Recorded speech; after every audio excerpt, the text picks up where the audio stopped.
Oh my God, you guys, the Spider-Man movie was just incredible. Just decided to go and use some vouchers from like the supermarket to go and see it, and there was no queues. We got a more or less empty cinema, and it was just brilliant. The film, Spider-Man, just. No, I'm really actually not that awake. It's about 8 o'clock in the morning, on the morning after the night before. The night being the night that we went to see Spider-Man Homecoming, finally, in the cinema. And obviously that little bit at the beginning is there for a reason, and I will mention that in a moment.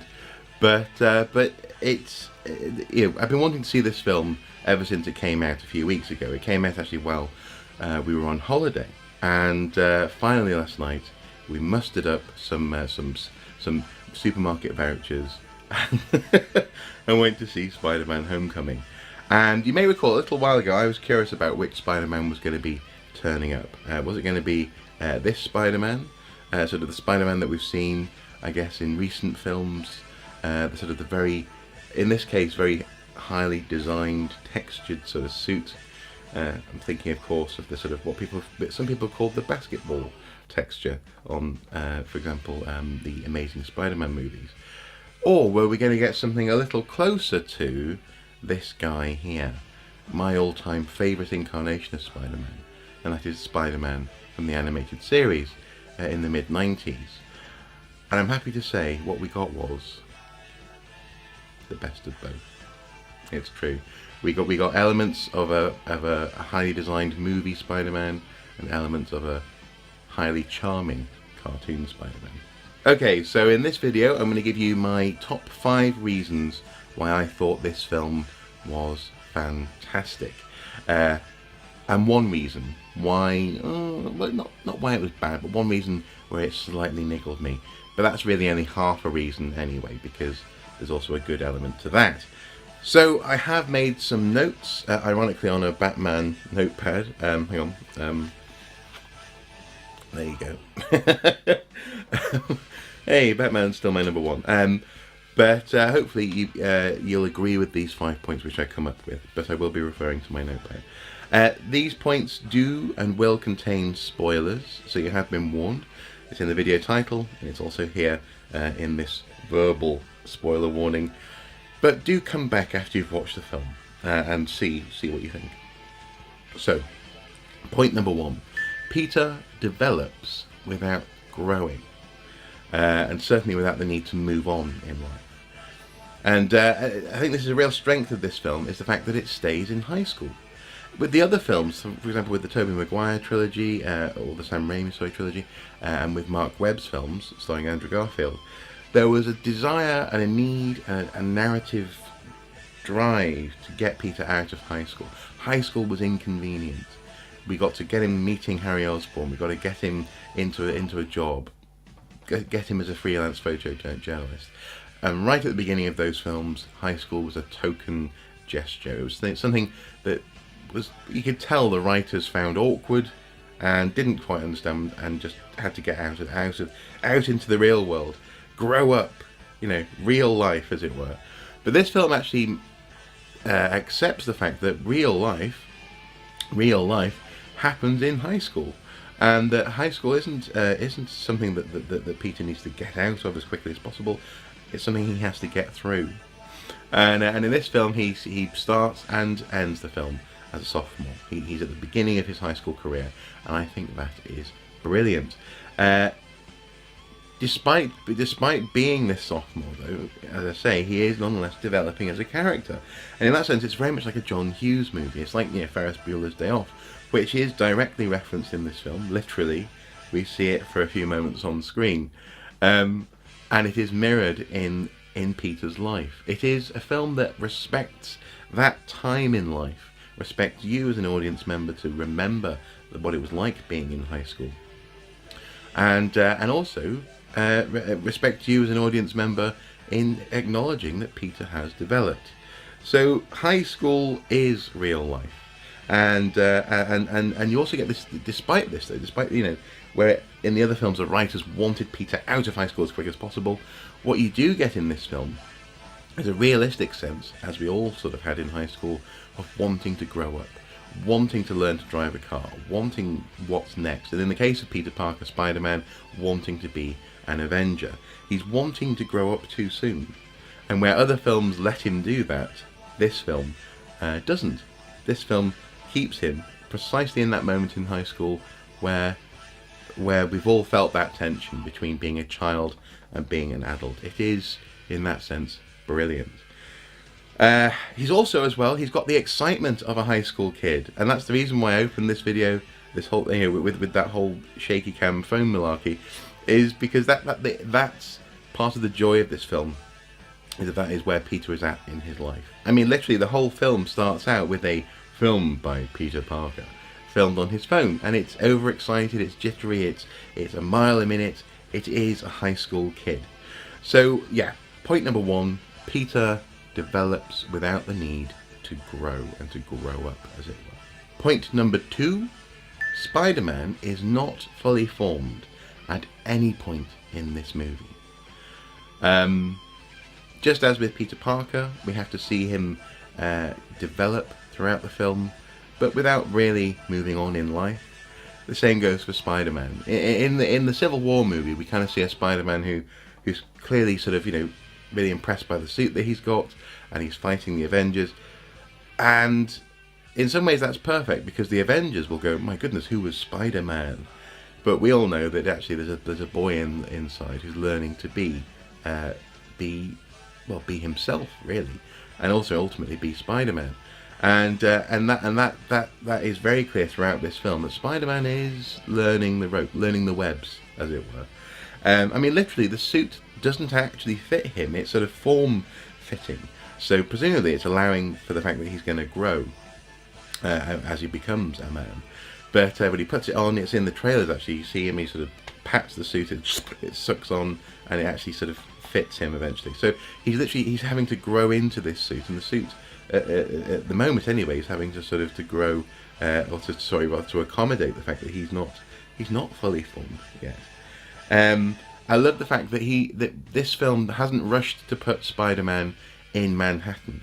I mean, like in the first trailer for the first Spider-Man film from Sam Raimi, they really rushed to show you Spider-Man swinging through Manhattan. In the reveal trailer for Mark Webb's Spider-Man, Amazing Spider-Man movie, there was this sort of first-person sequence where he ends up stuck to a building, and you go, oh, that's Spider-Man. But again, it was big, it was high up, it was inner city New York. This Spider-Man is living in Queens, and he's from Queens, and he's not yet swinging from the Empire State Building. And it's great because it's really highlighted when he has to climb the Washington Monument at one point to rescue his friends. Gets to the top and has a bit of a freak out because he's never been that high up before. This Spider-Man is learning his way, and it's just wonderful. This Spider-Man as well makes mistakes. Again, I've already said, but spoilers. It's not the Vulture that chops that ferry in half, as we see in the trailers. It's actually Spider-Man. He completely messes up an FBI bust. He gets in the way of justice in that sense, and he ends up strapping or webbing an unstable weapon to the deck plate and causing the ship to be in peril. And so yes, he almost saves the day by swinging from side to side, webbing it all together, pulling it together in a sort of a very similar moment of tension as we see, for example, in Spider-Man 2 with Tobey Maguire and the overhead train. But that was his mess.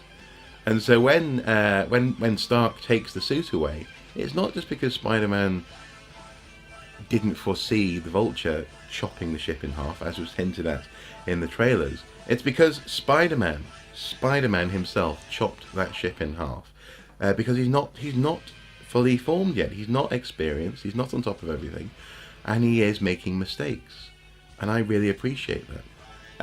Another mistake that he makes is in thwarting a car thief, who actually ends up being just someone who's trying to get into their own car, having locked the keys inside. And in doing so, he makes this great big racket, and people are leaning out of windows, hurling abuse at him. He's not perfect yet. He's not Spider-Man as he will become. He is very much learning the way, and that's good. Something else that's good is the fact that they don't dwell on the death of Uncle Ben or how Peter got his powers. There are two really elegant bits of writing here. The first one mentions, in passing, the stuff that Aunt May is going through, and Peter doesn't want to add to that. And that's presumably the relatively recent loss of Uncle Ben. But there's no, with great power comes great responsibility malarkey. That's just, it's in the background, and it's something which clearly they're all having to live with. And the other thing as well is that in terms of addressing the powers, the origin story, it's not even really asked. I think it cuts in. We get a cut where presumably Peter's best friend has just asked him, "How did you get your powers?" Oh, why? Or there's something along the lines of he's sort of saying, so it's a radioactive spider. Maybe it could bite me. I wonder if would I let it bite me? And that's the conversation that they're having. It's dealt with and it's gone, and I think that's very clever. And so really, actually, as a sum total of things, of ways in which they've handled Spider-Man, and the not fully formed nature of Spider-Man in this film, you have everything from the fact that he makes mistakes, he's not swinging in Manhattan, we don't see him being bit by the spider, and we don't see the death of Uncle Ben. All of those things are refreshing, and really they're a virtue for this film. Point number 3, I'll keep this short and sweet because I actually don't want to spoil one particular element of this film, so I won't go into massive detail here. But what I will say is that the peril in this film is proportionate. It's not that the world might blow up. There's not any beam into the sky. There's not. It's not a city rising up and about to smash into the planet. It is arms dealers. Arms dealers in the aftermath of technology being scattered across New York in particular, following the Avengers battle in the first Avengers movie. And it's also about local communities being in peril and danger to the the local deli store owner, or danger to possibly the nephew of a certain criminal who might be Miles Morales, possibly this nephew, then another Spider-Man.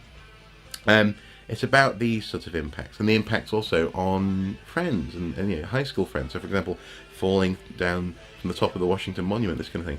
The peril is proportionate, and the peril also mirrors high school life. And I'll just end on this again, without specifically spoiling anything. Young men are often scared to meet the fathers, in particular, of their potential girlfriend. Let's say you're going to a dance or something, and you've got to meet the parents. In this film, the peril and that sort of high school tension meet beautifully. I'll leave that there. Point number 4, and this is something actually that I've just sort of hinted at in point number 3, is the fact that this film acts as a bottom-up perspective. Just as the peril is quite small and sort of community-based, we also get to see what it's been like being part of these communities in the aftermath of world-changing events. For example, the Battle of New York in the first Avengers film.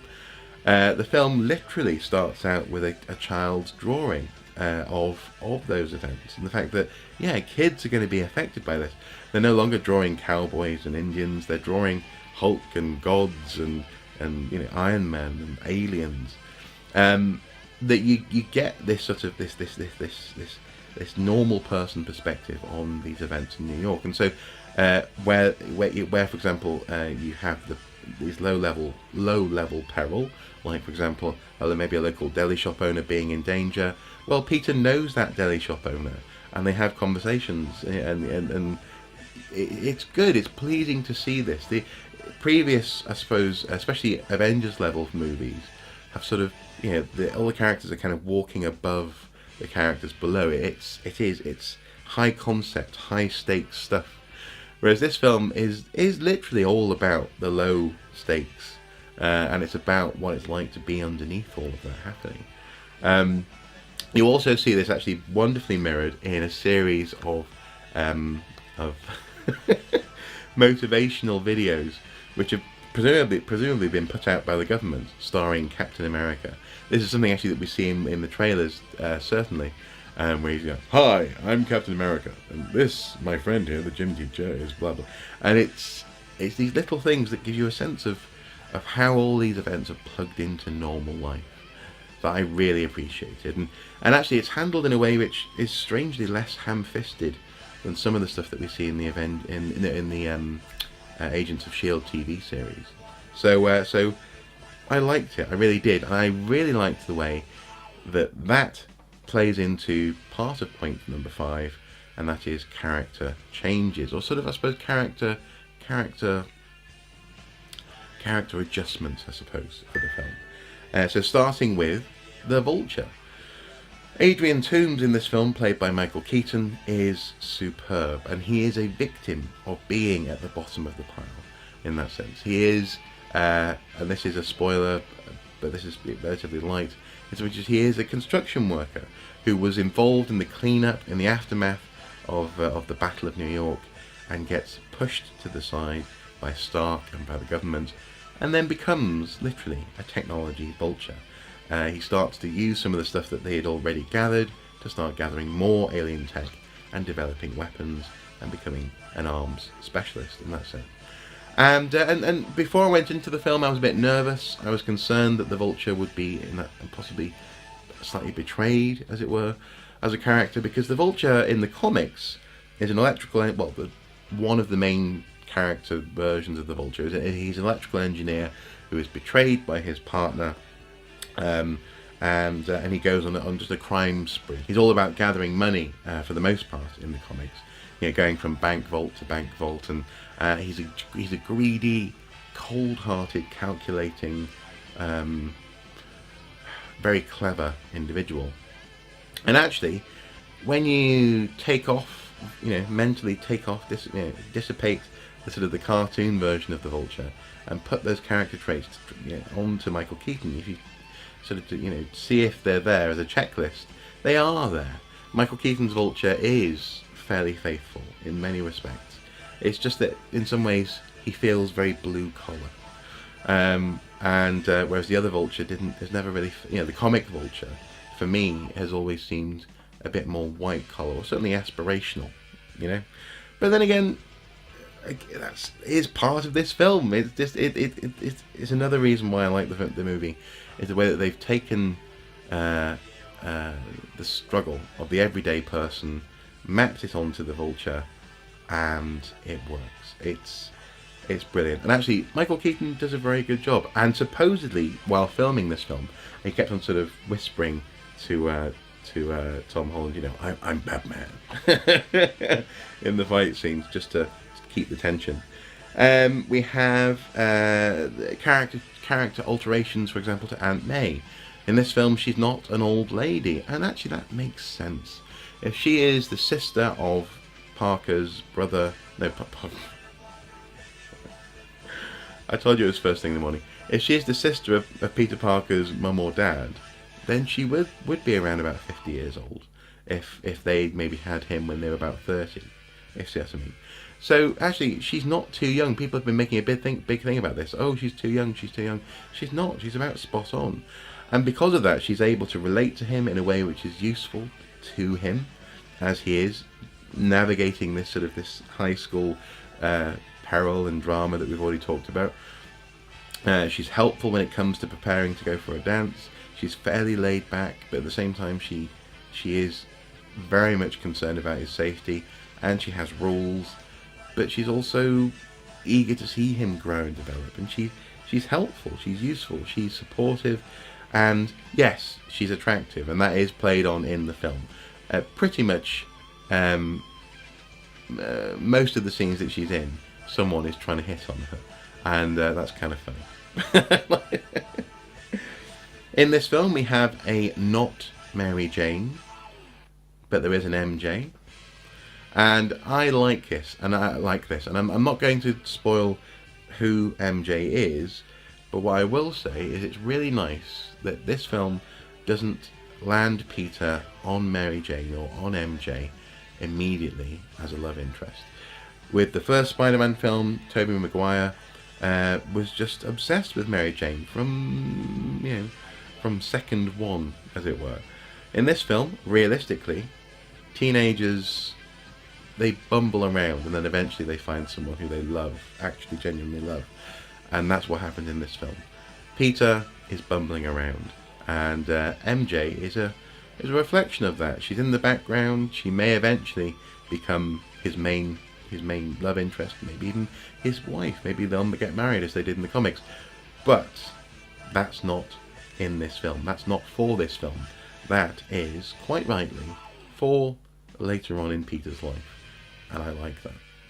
And the final sort of character twist, as it were, is Flash. Flash is not a jock in this film.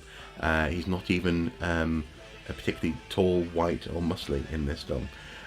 He's actually the opposite of that. He is a arrogant, dweeby Asian kid who's just annoying. He's really, really annoying. And in that sense, the actor does a brilliant job of being Flash. Because you just want to slap the kid, you really do. On Peter's behalf, you see what I mean? But Peter's too good for that. Peter wouldn't do that. And so therein lies a great dynamic. They're not mortal enemies, but they're rivals. And so having actually Flash as not the sports jock sort of all-American type, and rather being essentially a little closer to Peter's comfort zone, and someone actually who Peter has to work with at various points in this film. It's very clever. So yeah, I appreciate that. I've heard some people again complaining that's not Flash, but it is Flash in so much as he's the in Peter's ear, and that's good. So those are the 5 reasons why I think this film is superb, and probably the best of the Spider-Man films, for me at least.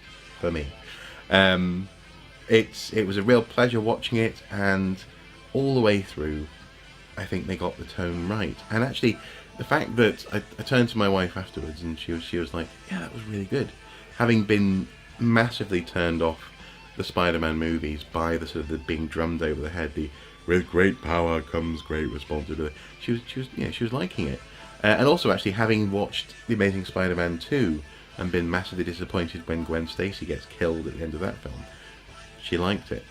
And she liked it also partly because she was really feeling the high school cringe, as most of us do when we leave high school. The fact that we were like, yeah, I'm not sure I'd want to go back.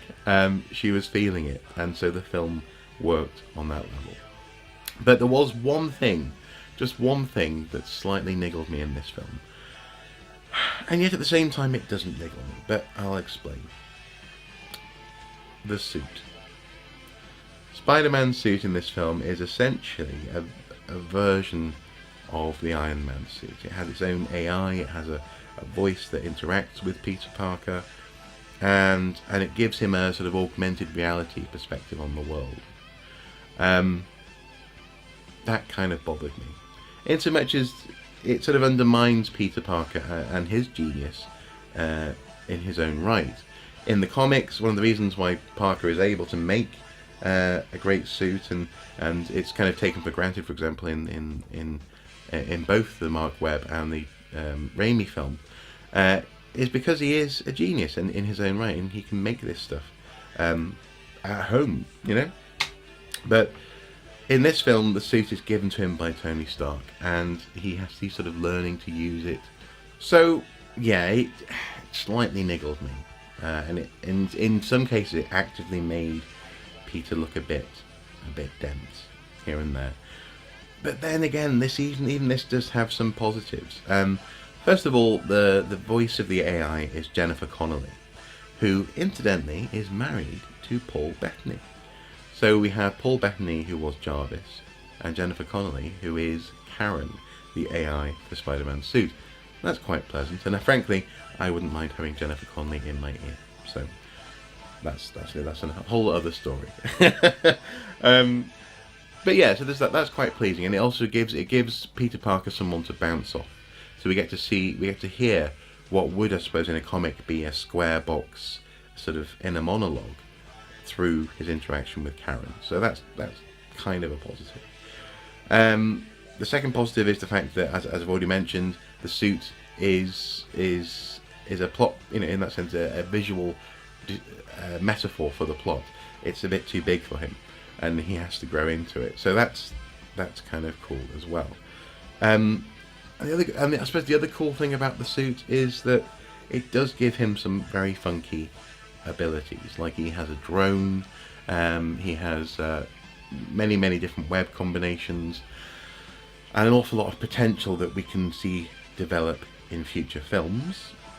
And I suppose finally, speaking of future films, there's a very strong hint, but in fact I think pretty sure we get to see what Spider-Man's costume is going to be like in the Infinity War, and this is a direct reference to this overarching Spider-Man introduction to the MCU, starting with Civil War, because in the Civil War comic storyline, Stark does in fact build Spider-Man a new Spider-Man suit. He gives him a high-tech upgrade. So it kind of fits. It kind of fits with the characters in universe. The fact that Stark cannot help but tinker and give Spider-Man an upgrade does work, and it is in the comics, and it is there. I suppose I just wish that maybe Peter Parker had been more involved in the design of his suit, perhaps. And that, again, even that is sort of hinted at. They do hack the suit during the film, but you know what I mean. It's just it's a slight niggle, and who knows? Maybe in the future we'll see it addressed, and we'll see Peter and Tony working together on his new suit. That would be cool. I wouldn't mind seeing that.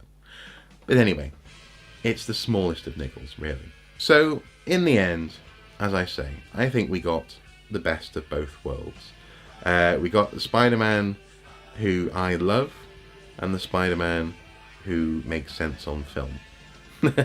and together they make a Spider-Man which has eluded Sony so far, I think, and which I think will play a very interesting role in future MCU movies. So I'm very happy. Anyway, guys, hopefully this video has been interesting and or useful. These days I tend not to just rush into commenting on films that I've seen, like for example Logan. You know, I saw that a couple of months ago now, and I haven't yet made a video about it. But I really wanted to talk about Spider-Man this morning. If you agree, if you disagree, if you think I've missed something, please do comment below, and let's have a chat. You know, let's start a conversation about Spider-Man: Homecoming. Anyway, as ever, until next time, do take care. Bye bye.